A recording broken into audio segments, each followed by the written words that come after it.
नमस्कार शेतकरी बांधवांनो, बघा आज परत एका प्लॉटवरती आलेलो आहे आणि खूप मोठ्या प्रॉब्लेमबद्दल मला तुम्हाला बोलायचं आहे. बघा या स्टेजला तुमची मिरची आलेली असेल, काही भागामध्ये आतापर्यंत पाऊस नव्हता आणि अजूनही बऱ्याचशा भागामध्ये पाऊस नाही आहे. आता जर आपण या ठिकाणी बघितलं बघा, एकदा सरीकडे दाखवा की बघा कसं पाऊस पडल्यासारखं वाटतं आणि खूप ओलावा आहे असं या ठिकाणी जाणवतं आहे. पण एक सर्वात मोठा प्रॉब्लेम मी तुम्हाला या ठिकाणी दाखवतो आहे. सरीकडे करा, थोडंसं क्लोज घ्या. हे बघा शेतकरी बांधवांनो, बाहेर जरी ओलावा वाटला, या भागामध्ये आतापर्यंत पाऊस पडलेला नाही आहे आणि जर याला वर करून बघितलं तर हा कोरडावा तुम्ही या ठिकाणी चांगल्या पद्धतीने पाहू शकता. आता ह्या कोरडावा आणि वरती हे झाड झालेलं खराब आणि हे होत असलेलं खराब, ह्या दोन्ही गोष्टी या ठिकाणी पहा. जेव्हा मी हा उकरून पाहतो या ठिकाणी, तर याच्या ज्या मुळ्या आहेत ह्या कोरडाव्यामध्ये जर आल्या, आता बघा या ठिकाणून हे जे पाणी आहे हे याच्यात उतरल्यानंतर हा इथं ओलावा आहे. नाहीतर इकडे साईडला जर बघितलं आपण तर पूर्ण या ठिकाणी काय आहे तर कोरडंच आहे. थोडंसं इकडे पुढे हे बघा, या ठिकाणी आता आपण जर पाहिलं त्या ठिकाणी पूर्ण कोरडावा आहे. हे बघा, आणि कोरडावा असल्या कारणाने याच्या ज्या मुळे आहेत ह्या जर कोरडाव्यामध्ये आता येत असतील, हे बघा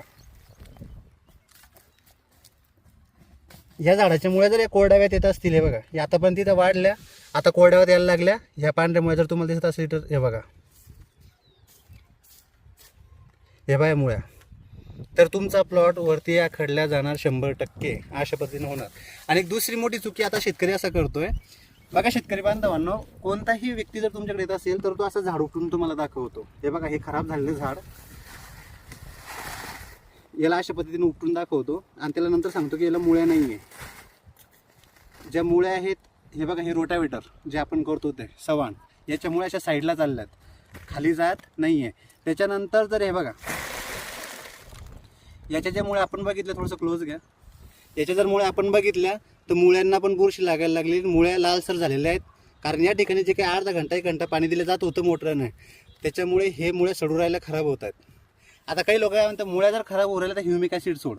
आता काय कंडिशन आहे शेतकरी बांधवांनो, याला जर ह्युमिक ॲसिडची गरज आहे, मुळ्या नाही आहे, तर आपण एखादं चांगलं झाड कधी उपटून बघितलं का? जर आपण चांगलं झाड जर उपटून बघितलं तर त्याच्यामुळे ऑलरेडी इथपर्यंत आलेले आहेत किंवा म्हणजे खालून पण निघत आहेत, पट्ट्यांमध्ये त्यामुळे येत आहेत. मग मला सांगा, याला गरज आहे, या झाडाला गरज आहे का, या झाडाला गरज आहे का? म्हणून ह्युमिक ॲसिड जर तुम्ही ह्युमिक ॲसिड सोडलं, याला जर मुळ्या फुटलं तर हे चांगलं झाड होईल अशी अपेक्षा तुमची आहे.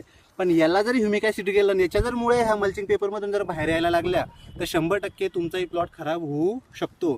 म्हणून जास्त ह्युमिक ॲसिडचं प्रमाण वापरू नका, जास्त ह्युमिक ॲसिड देऊ नका, नाही तर तुमचा चांगलासुद्धा प्लॉट खराब होऊ शकतो. एवढी काळजी घ्या. कसं वाटली ही माहिती नक्की सांगा, इतर शेतकऱ्यांना पण पोहोचवा. धन्यवाद.